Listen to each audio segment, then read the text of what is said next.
আমার মোট 4 লক্ষ টাকা খরচ হয়েছে। দৈনিক সব খরচ বাদ দিয়ে 420 টাকা থাকে। এখন আমি 2টি টেম্পুর জাকাত কিভাবে দেব?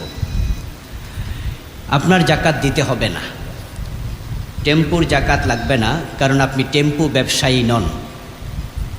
যারা টেম্পু কিনে টেম্পু বেচে অথবা টেম্পুর ফ্যাক্টরি আছে বানায় বানায় বিক্রি করে, তাদেরকে পুঁজির উপরে জাকাত দিতে হবে। আপনি এই 2টা টেম্পু রাস্তায় নামিয়েছেন, আপনি টেম্পু দোকানদার নন, টেম্পু ব্যবসায়ী নন, সুতরাং টেম্পুর পুঁজির উপরে জাকাত দিতে হবে না। যদি অন্য কোনো পারপাসে টাকা পয়সা থাকে তাহলে জাকাত দিতে হবে। জাযাকুমুল্লাহ। একজন গরিব ব্যক্তি সুদ খায়, তাকে জাকাত দেয়া যাবে কি না?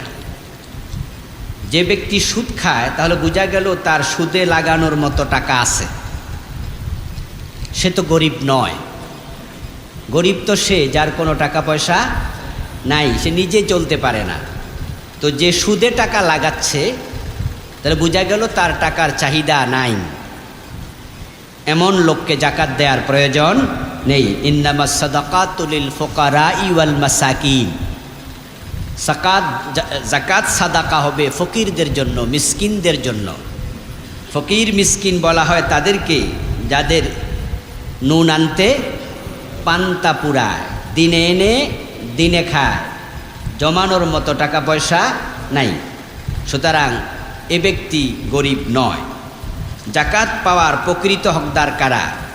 জাকাত পাওয়ার হকদার আল্লাহ তাআলা সূরাতুত তাওবার 60 নম্বর আয়াতে বলেছেন 8 ব্যক্তি জাকাত পাবে। তার মাঝে 1 নম্বর ইন্নামাস সাদাকাতু লিল ফুকারা, ফকির, ওয়াল মাসাকিন, মিসকিন। ফকির মিসকিন একসাথে আসলে 2 অর্থ, 2 জায়গায় আসলে 1 অর্থ। ইজা ইস্তামা ইফতারাকা, ইজা ইফতারাকা ইজতামা। ফকির বলা হয় তাকে যার কিছুই নাই, মিসকিন বলে তাকে যার কিছু আছে।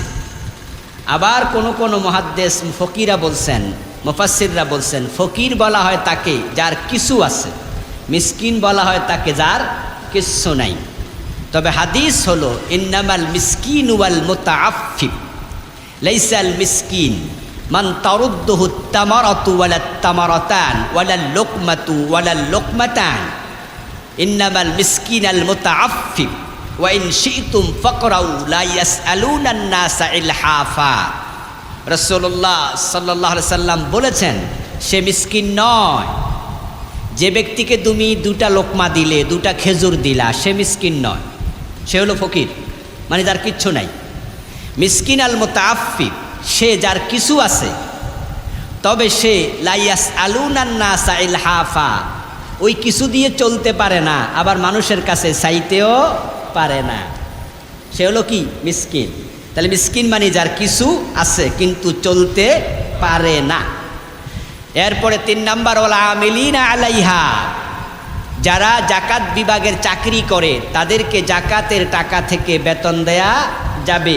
4 নাম্বার ওয়াল মুআল্লাফাতি কুলুবুহুম, অমুসলিমদেরকে জাকাত দেয়া যাবে যদি তাদের অন্তঃকরণ ইসলামের দিকে আকৃষ্ট করার ইচ্ছা থাকে।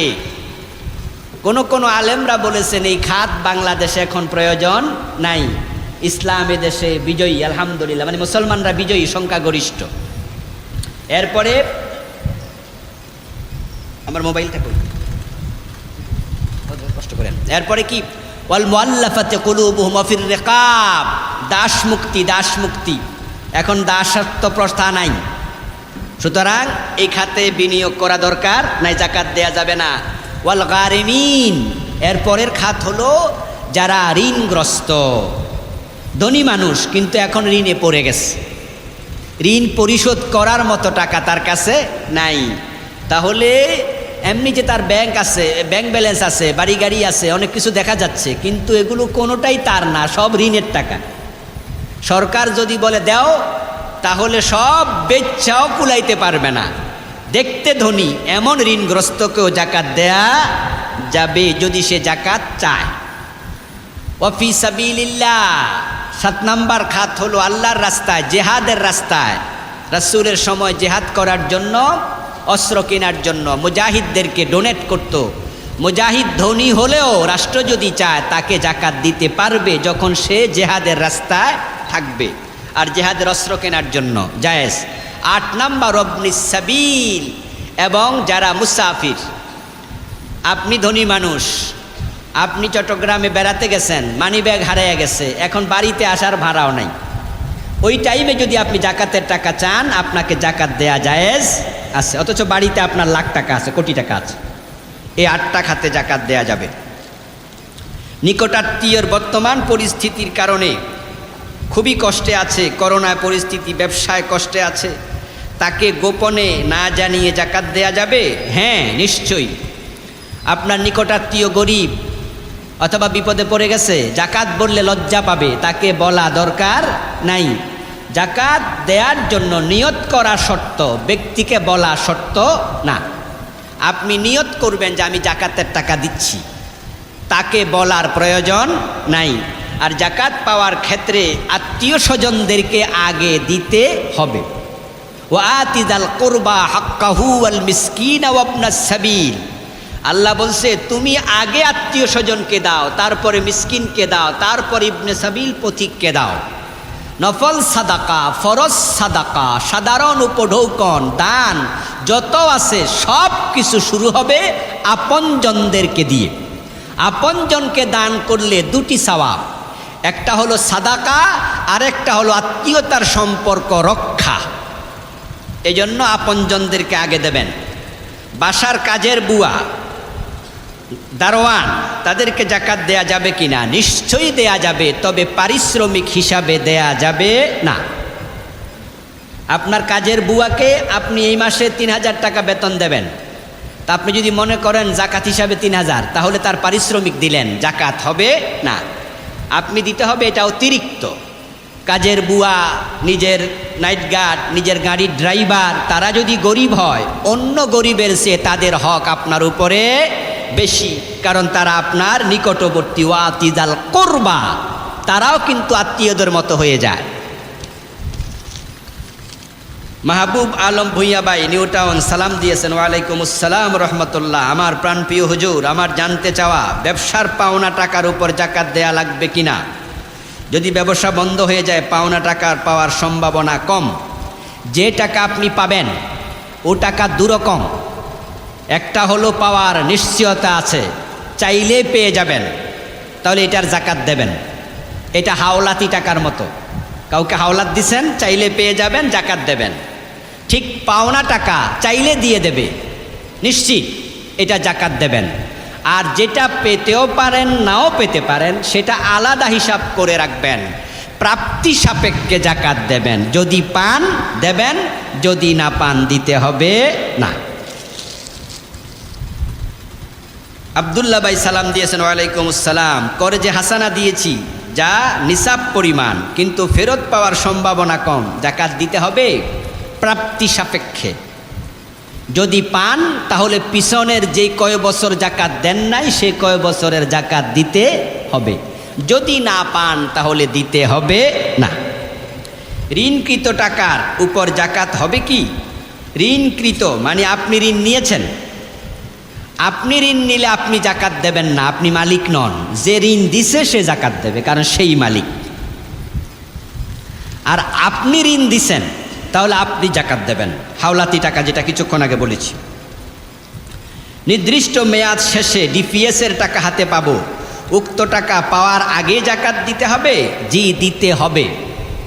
কারণ ব্যাংকে যে ফিক্সড ডিপোজিট করা হয়, এগুলোও কিন্তু নির্ধারিত মেয়াদ থাকে, 3 মাসের, 5 মাসের, 2 বছরের।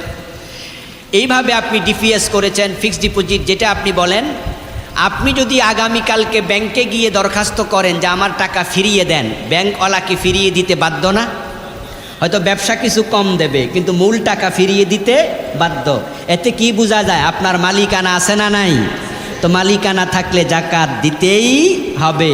তাই যারা ফিক্সড ডিপোজিট করেছেন, ডিপিএস যাই করেছেন, আপনি সবটার জাকাত দিতে হবে।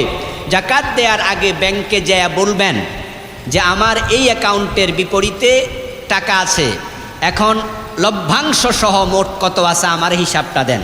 ব্যাংক আপনাকে হিসাব দিয়ে দেবে। আপনি ওই হিসাবের আলোকে জাকাত দিতে হবে। মালিকানা আছে, মাথায় রাখতে হবে। কেউ কেউ বলে এই টাকা তো 10 বছরের জন্য রাখছি। তো 10 বছরের জন্য রাখছেন ঠিক, আপনি তো চাইলে কালকেও পাবেন। হ্যাঁ, আমার একটা মুদি দোকান আছে, দোকানে মাল কেনার সময় কত টাকার মাল ক্রয় করেছি হিসাব নেই। এখন দোকানে কত টাকার মাল আছে জানা নেই, তবে এখন হিসাব করা কষ্ট আমার জন্য। কষ্ট হোক, হিসাব করতে হবে। এজন্য আপনি প্রয়োজন একজন লোক রেখে দেন, লেখাপড়া জানে, বিশ্বস্ত, অথবা বড় দোকান যদি হয় বাংলাদেশে হিসাব করে দেওয়ার মতো বিভিন্ন কোম্পানিও আছে না নাই?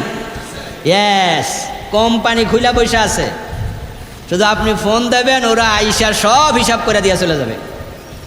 নিজে একটু কষ্ট করতে হবে, লোক রেখে দেন একজন, যে 2 দিন লাগুক 3 দিন লাগুক, ভাই তুমি কি মাল কি পরিমাণ আছে একটু তালিকা করো, তারপরে নিজে বসে 1-2 দিন লাগুক হিসাব করে জাকাত দিতে হবে।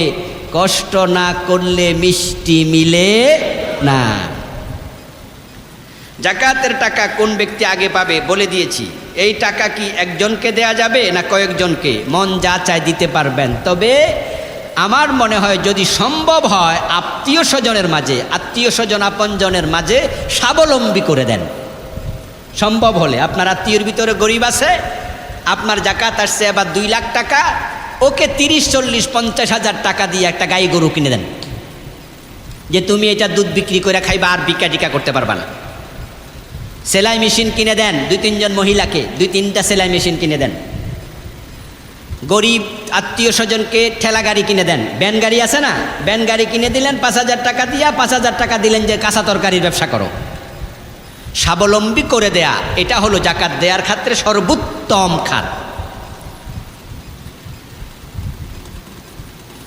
আরেকটা জিনিস, আমি একজনের কাছ থেকে 1 লক্ষ টাকা হাওলাত এনেছি অনেক দিন আগে, সেই টাকারও কি জাকাত দিতে হবে? না, হাওলাতি টাকার জাকাত আপনি দেবেন না, যিনি মালিক তিনি দেবেন। জাকাতের টাকায় মাদ্রাসার শিক্ষকদের বেতন দেয়া যাবে কিনা, মাদ্রাসা করা যাবে কিনা? জাকাতের টাকায় মাদ্রাসার শিক্ষকদের বেতন দেয়া যাবে না। জাকাতের টাকা গরিব ছাত্রের মালিক, গরিব ছাত্রকে মালিক বানাতে হবে। এবার গরিব ছাত্র যদি বেতন হিসাবে শিক্ষককে দেয় তাহলে জায়েজ হবে, সরাসরি বেতন দেয়া যাবে না। জাকাতের টাকা দিয়ে মাদ্রাসা মসজিদ করা যাবে না, এগুলো গরিবদের হক। হাওলার টাকার জাকাত দিতে হবে কিনা বলে ফেলেছি। দোকানদার হলে বকেয়া টাকার জাকাত দিতে হবে কিনা বলে ফেলেছি, প্রাপ্তি সাপেক্ষে। আমি একজন অবসরপ্রাপ্ত সরকারি কর্মচারী, আমার আয় বলতে সরকার কর্তৃক পেনশনের টাকা, যা আমার সংসার চালানো কষ্ট।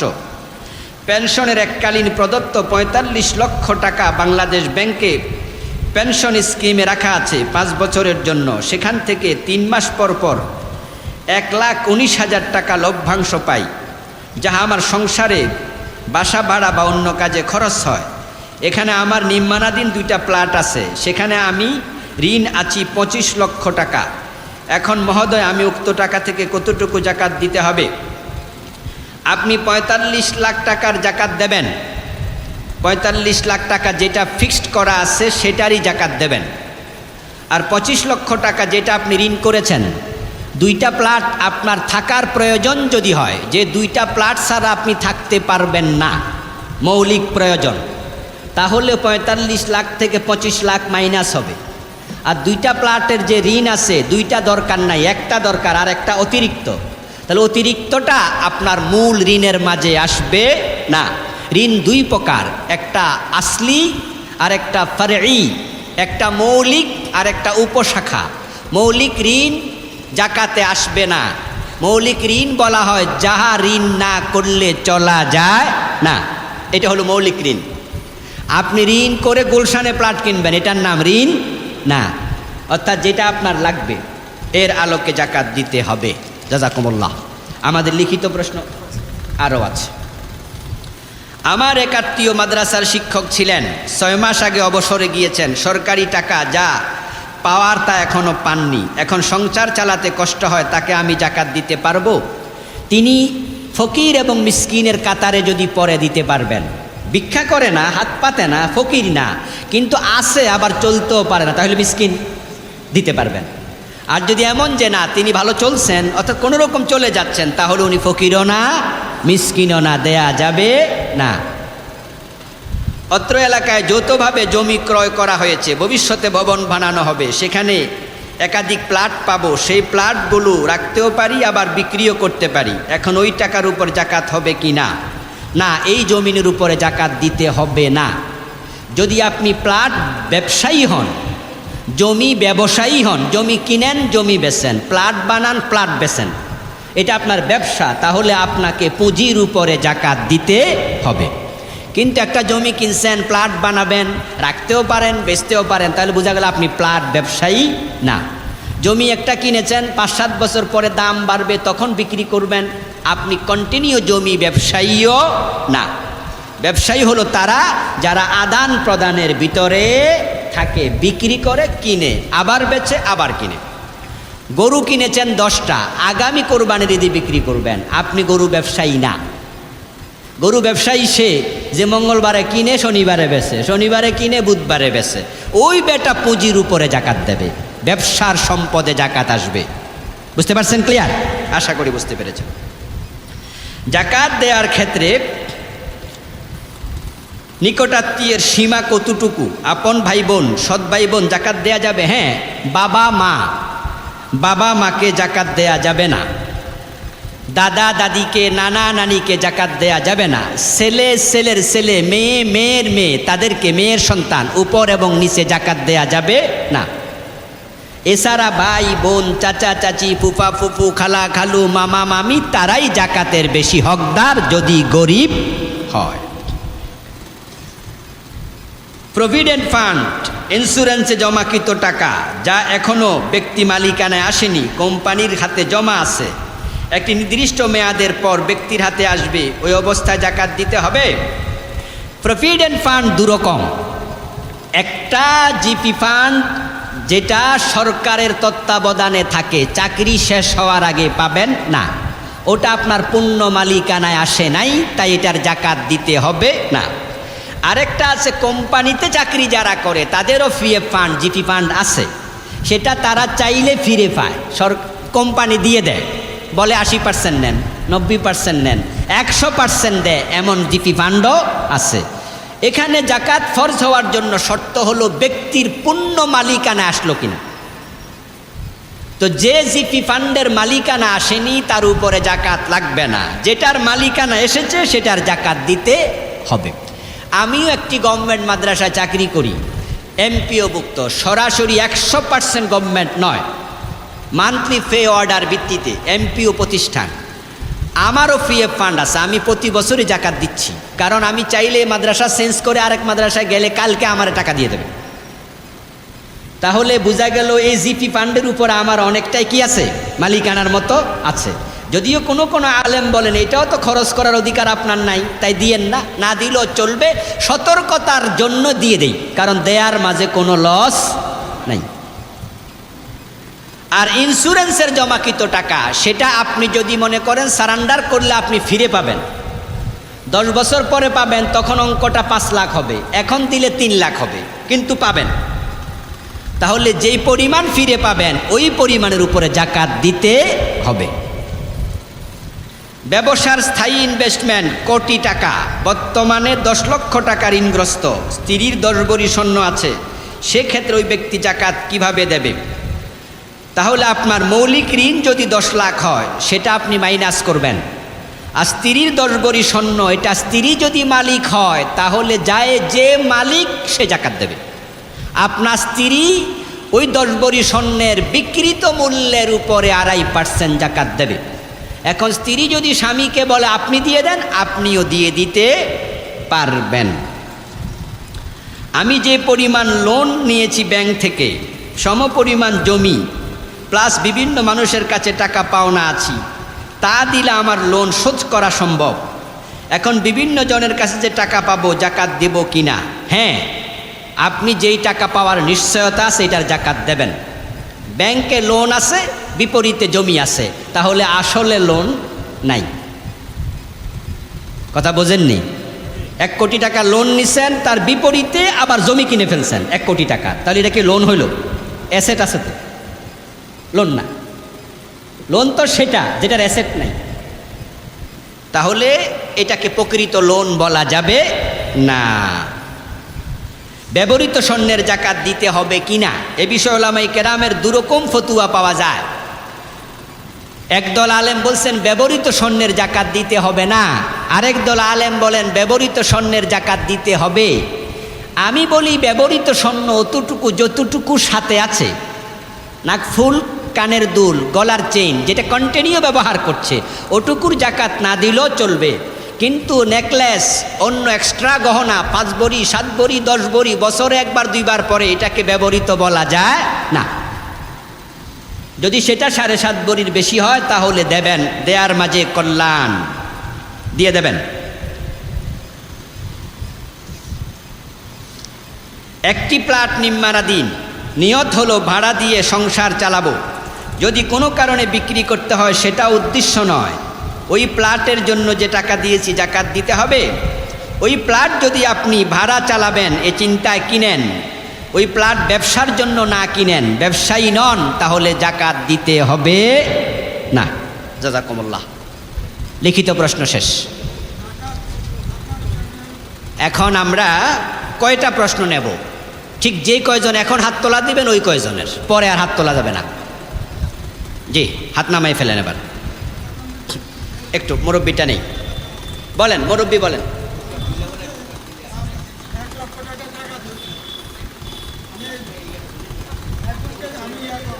টিস্যু ভাই, টিস্যুটা দেন।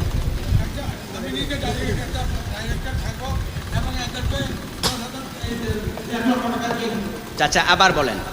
1 লক্ষ টাকা বলতাম, এই 1 লক্ষ টাকা আমার আত্মীয়কে বলবো যে আমি তোমার থেকে এই 1 লক্ষ টাকা একজনের একটা রিক্সা কিনে দিলাম, প্রত্যেকে একটা রিক্সা কিনে দিলাম, আমি তোমাদেরকে আর টাকা দেবো না, এই প্রতি রিক্সায় আমার রেখে ভাড়া দিলাম।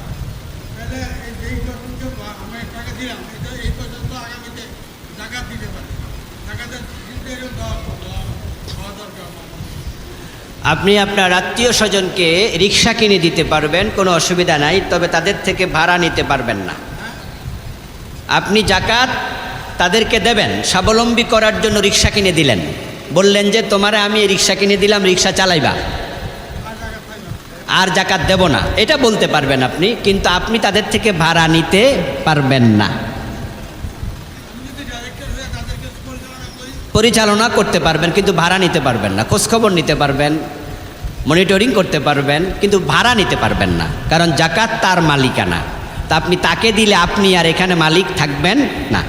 আপনি মনিটরিং করবেন, ভাড়া নেবেন না।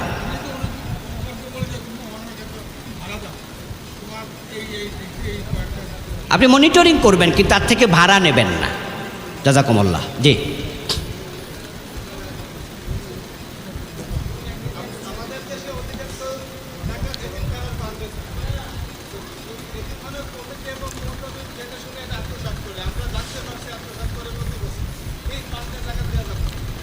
ভাইজান প্রশ্ন করেছেন যে এতিমখানায় জাকাত দেয়া হয়।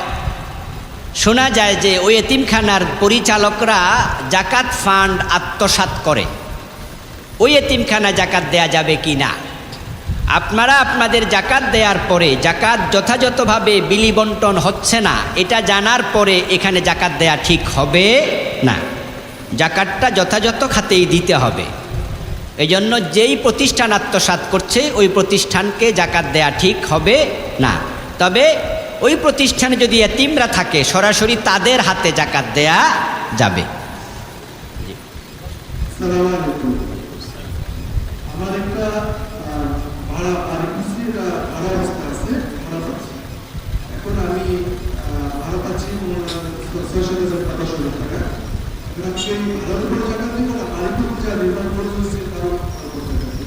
ধন্যবাদ। ওয়ালাইকুম আসসালাম। আপনি বাড়ি করেছেন 10 লাখ টাকা 20 লাখ টাকা দিয়ে, সেটা ভাড়া দিয়েছেন। ওই বাড়ির 10-20 লাখ টাকার যে খরচ হয়েছে তার উপরে জাকাত আসবে না। টাকা থাকলে আসতো, এখন তো বাড়ি হয়ে গেছে, জায়গা এবং বাড়ির উপরে জাকাত আসে না। তবে সেই বাড়ি থেকে প্রাপ্ত যে টাকা সেটা ব্যাংকে জমতে জমতে যদি জাকাতের নেশাব পরিমাণ হয় তাহলে জাকাত দিতে হবে। ক্যাশ টাকা আছে জাকাত দেওয়ার মতো, আর আমার স্ত্রীর যে সোনা আছে 7.5 করে কম, সেখানে কি মানে সামঞ্জস্য করে জাকাত দিতে হবে? ধন্যবাদ। ক্যাশ টাকা আছে জাকাত দেওয়ার মতো, ধরেন 2 লাখ টাকা আছে, সাথে আছে স্ত্রীর 6 ভরি স্বর্ণ।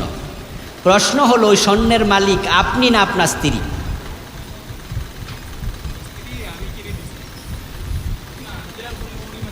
মালিককে?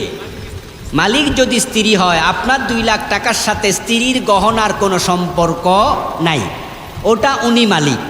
তো উনার 6.5 ভরি স্বর্ণ আছে, 7.5 ভরি হওয়া পর্যন্ত জাকাত দিতে হবে না।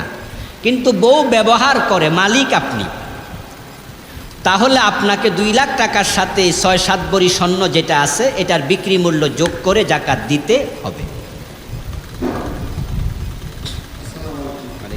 আমি একটা প্রশ্ন ছিল যে আমি এর মধ্যে একটা ব্যবসা দিয়েছি, যেমন ব্যবসা দিয়েছি আমাদের ব্যবসায়িক কিছু লাভ একটা দোকান করে দিয়েছি, কিন্তু এখন পরবর্তীতে আমরা কোনো কিছু দেয় না, কোনো সময় কিছু পাই না, কিন্তু আমার 1.5 লাখ টাকা খরচ হয়েছে তার কাছে, কিন্তু কোনো সময় কিছু পাই না। এখন সে মারা গেছে, এখন কি আমরা এই যে ব্যবসাতে দিচ্ছি আপনার ব্যবসা সমস্যা মনে হয় বলে দিচ্ছি, আমার টাকা তো পাই না, এদের কি জাকাত দেওয়া হবে না?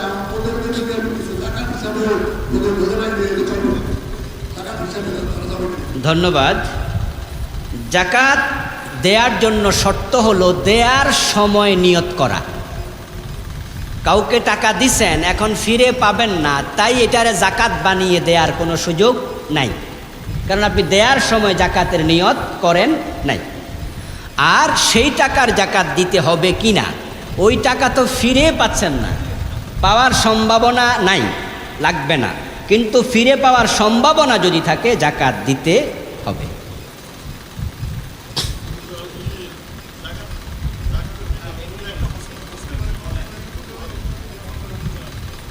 আমি আর আমার এক ফ্রেন্ড একই প্রতিষ্ঠানে চাকরি করি, দেখা যায় সে খণ্ডকালী আর আমি আপনি করছি, ঠিক আছে। খণ্ডকালীতে উনি দেখা যায় সেই কর্মকালীর সময় কোনো বেতনাদি হয় না, কিন্তু এর আগে একটা জমি নিয়েছিল কয়েকজন মিলে, এবং তারা আবাসন করে সবাই টাকা দিতেছে, সেই টাকা দিতে পারতেছে না।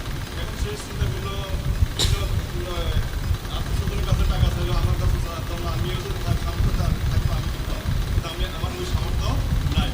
সে যে কোনো এনজিও সংস্থা থেকে টাকা নিয়ে আবাসন করার জন্য পারবে কি না, কতটুকু সম্মত, আমি কিন্তু সিগনেচার আমার দিতে হবে, কতটুকু যায় বা কতটুকু যাবে।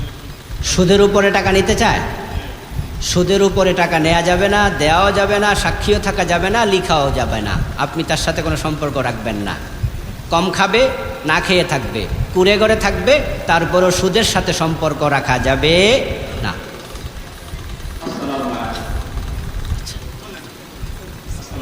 ওয়ালাইকুম আসসালাম।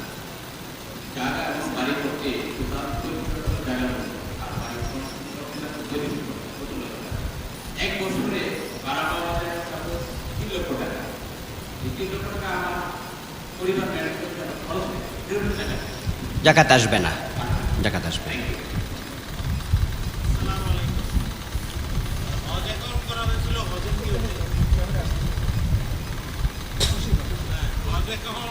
করা হয়েছিল হজের মিসেসের নামে এবং আমার নামে।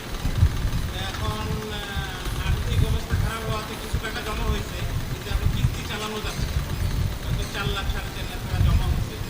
এখন যদি ওইটার উপরে জাকাত হিসাব করা হয়, তাহলে এই টাকাটা আবার অন্য কোনো জায়গা থেকে হাওলাত করে তাহলে নিজে সেভ করে দিতে হবে ইনকাম থেকে।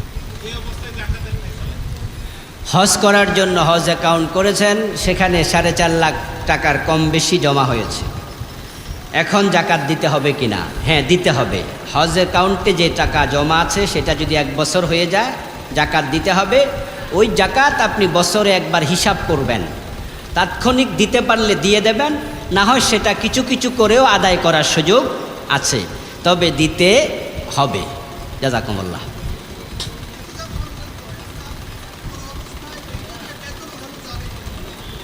এতেকাব করা অবস্থায় ব্যাংকে গিয়ে বেতন তোলা যাবে না, অন্য কাউকে দিয়ে তোলা সম্ভব। আপনি চেক পাঠিয়ে দেবেন, তুলে আনবে। কারণ এটা অন্যকে দিয়ে করানো যায়, সুতরাং প্রয়োজন নেই। আমরা জানি যে আল্লাহর যে নির্দেশিত যে ইবাদতের বিধান এটা ফরজ। ফরজ আমাদের ক্ষেত্রে যেমন আল্লাহ যেই সারাদিনে কত ফরজ, 5 ওয়াক্ত নামাজ ফরজ, বাকিগুলো আমি শুনেছি বাকিগুলো নফল। রাসূল সাল্লাল্লাহু আলাইহি ওয়াসাল্লাম যা করেছেন এগুলো আমরা সুন্নত হিসাবে মানি। রাসূল সাল্লাল্লাহু আলাইহি ওয়াসাল্লামের ফরজ বাদে যে ইবাদতগুলো উনি করতেন ওনার জন্য সেটা ছিল নফল, আর আমাদের জন্য সুন্নত। আসলে নামাজ কয় প্রকার, মানে সুন্নত, ফরজ, নফল, ওয়াজিব, এর মধ্যে আসলে মূলত কয় প্রকার? ধন্যবাদ। আসলে এক মহিলা বলতেছে এটা প্রশ্ন করবো আপনার কাছে। আচ্ছা একটু লাইনে থাকেন আপনি, বিশেষ করে না এটা পরে বলবো। আসসালামু আলাইকুম।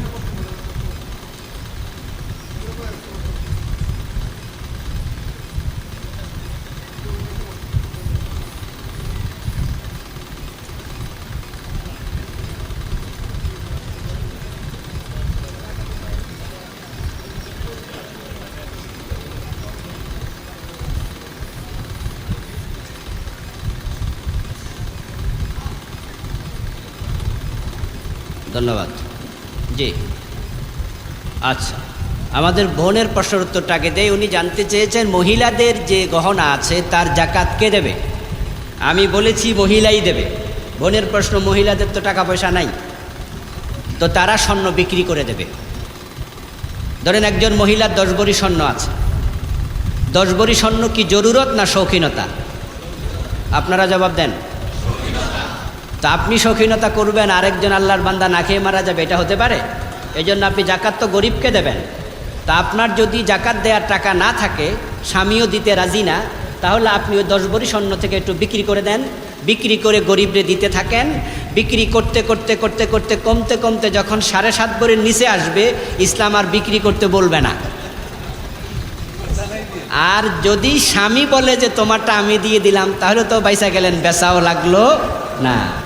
এবং এটাই বিধান, যিনি জাকাত সম্পদের মালিক তাকে জাকাত দিতে হবে। এটা ইস্তেহাদ নয়, এটা শরীয়তের আইন। এটা কি শরীয়তের আইন? জি ভাই বলছিলেন নামাজ আসলে ফরজ, নামাজ হলো নফল। ফরজের বাহিরে যা আছে সবই নফল। এখন এই নফলগুলো দুরকম। কিছু নফল আছে বিশ্বনবী মাঝে মাঝে করতেন, কিছু নফল আছে কন্টিনিউ করতেন। তো যেগুলো মাঝে মাঝে করতেন এগুলোকে আমরা নফলের জায়গায় রেখেছি, আর যেগুলো কন্টিনিউ করতেন আমরা এগুলোকে সুন্নাহ বলছি। এই সুন্নাহ আবার 2 প্রকার, সুন্নায়ে মুস্তাহাব্বা, সুন্নায়ে ওয়াজিবা।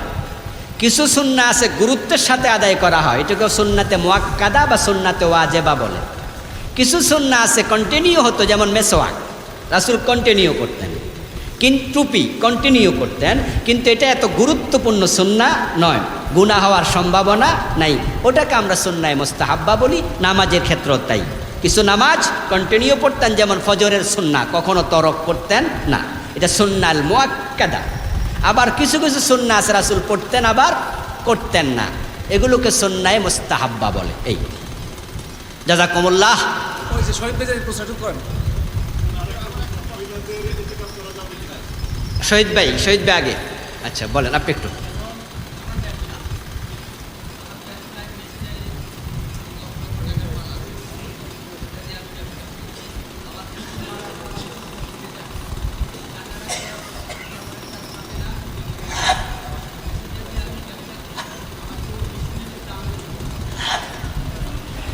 আপনি মেশিনের ব্যবসা করেন নাকি মেশিন দিয়ে উৎপাদন করেন?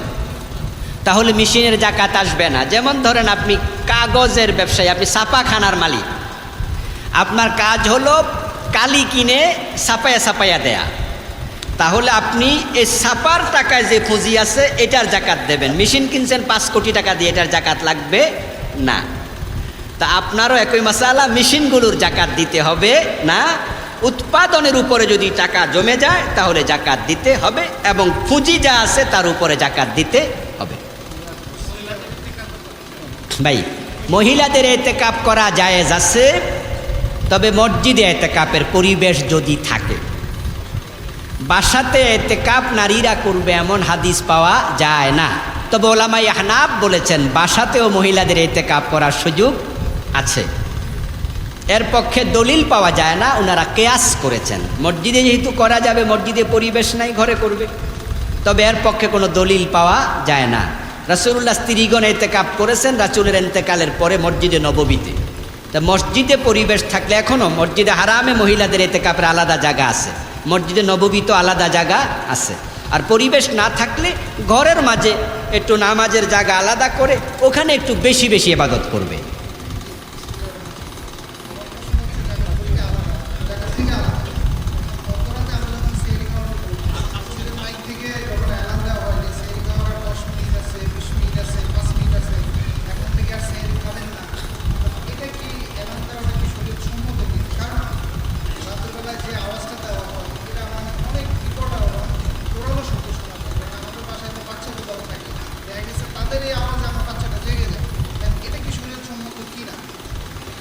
মসজিদের মাইকে রাতের বেলায় সাহারির জন্য ডাকা, বারবার সংকেত দেয়া, যা 10 মিনিট 5 মিনিট আছে, এটা ঠিক কিনা? ভাই বলছেন তার বাচ্চা কাচ্চা আছে, তারা ঘুম থেকে জেগে যায়, অসুস্থ রুগীরা আছে, কষ্ট পায়। আমরা বলতে চাই যে আসলে আপনার জন্য হয়তো প্রয়োজন নাই, কিন্তু এমনও লোক আছে যারা ওই যে ওটা শুনেই জেগে ওঠে, এটা জরুরিও হয়ে যায়, কারো কারো সাহারি মিস হয়ে যেতে পারে। সেই জন্য ওই দিকে তাকালে আমরা কম কষ্টটুকু মেনে নেব, এই আর কি। তবে আবার একবারে গান গাওয়া শুরু করে দেবেন, হ্যাঁ, বারবার বলবেন, বিরক্তি তৈরি করবেন, এতটাও করা ঠিক হবে না। বাড়িতে জমি আছে, ওই জমি লাগিয়ে ব্যবসা শুরু করেছে, 1 লাখ টাকা। প্রশ্ন বুঝি নাই। বাড়িতে কিছু জমি আছে, 1 লাখ টাকা জমি লাগিয়ে ব্যবসা শুরু করেছে। এখন এক্ষেত্রে আমি কি করব? জমি বন্ধক দিয়েছেন, জমি বন্ধক দিয়ে 1 লাখ টাকা নিয়েছেন, ওই 1 লাখ টাকার মালিক আপনি নয়, এই জন্য জাকাত দিতে হবে না। টাকাটার মালিক কে? যে বেটা বন্ধক নিছে ওই বেটা। বন্ধকি টাকা আর হাওলার টাকার একই মাসালা, এই টাকার জাকাত দেবে সে, টাকার মালিক যে। আপনি যেটা নিছেন এই টাকা ফিরিয়ে দিতে বাধ্য আপনি। ব্যবসা করুন আর যাই করুন, ব্যবসা করলে কিন্তু উচিত তার অনুমতি নেয়া। কেমন? বন্ধকি টাকার বিপরীতে যে টাকাটা থাকে এই টাকাটা খরচ করাই অনুমতি নাই, কিন্তু আমরা করে ফেলতেছি আর কি। এটা আমানতের টাকার মতো, এটা মূলত মালিক যিনি তিনি জাকাত দেবেন, আপনি জাকাত দিতে হবে না। নতুন নতুন আর প্রশ্ন হবে না। এই ভাইয়ের শেষ প্রশ্ন আর আপনার, দুইজন। কোরআন শরীফ যদি পড়ে যায়, ভুলে পড়ে গেলে কিচ্ছু অসুবিধা নেই, আল্লাহ মাফ করে দেবেন। আপনি ইচ্ছা করে করেননি, ভুলে তো ছাদ থেকে মানুষও পড়ে যায়, কোনো মাসলা নাই, কিচ্ছু হবে না। পড়ে গেছে ভুলে, আল্লাহর কিতাব পড়ে গেছে, আল্লাহ আমার মাফ করে দাও, আমি অসতর্ক ছিলাম, আমার ভুল হয়ে গেছে, দ্যাটস এনাফ। এই জন্য 1 কেজি চাল দিতে হবে, 1 কেজি লবণ দিতে হবে, এই জাতীয় কোনো মাসালা নাই। তবে যদি ইচ্ছা করে কেউ ফেলে তাহলে তো ঈমান থাকবে না। আমার কিছু এলাকার কিছু দরিদ্র অসহায় লোক আছে যারা ব্যবসা চিকিৎসার জন্য মাঝে মাঝে আমার কাছে টাকা চায়, কিন্তু তাদের কাছে দেই, কিন্তু তাদের কাছ থেকে নেওয়া সম্ভব হয় না। এটা কি আমার জাকাতের হিসাব থেকে? বলে ফেলেছি, জাকাতের টাকা দেওয়ার সময় নিয়ত করবেন। আপনি দিছেন হাওলাত, দিতে পারে না, তাই যারা জাকাত বানাবেন সে সুযোগ। আমি এমনি দিছি তাদেরকে, এমনি জাকাতের নিয়ত ছিল, জাকাতের নিয়ত না, দান করছি। তাহলে দান থাকবে, জাকাত হবে না। জাযাকুমুল্লাহ আহসানাল জাযা। আসসালামু আলাইকুম ওয়া রাহমাতুল্লাহি ওয়া বারাকাতুহু।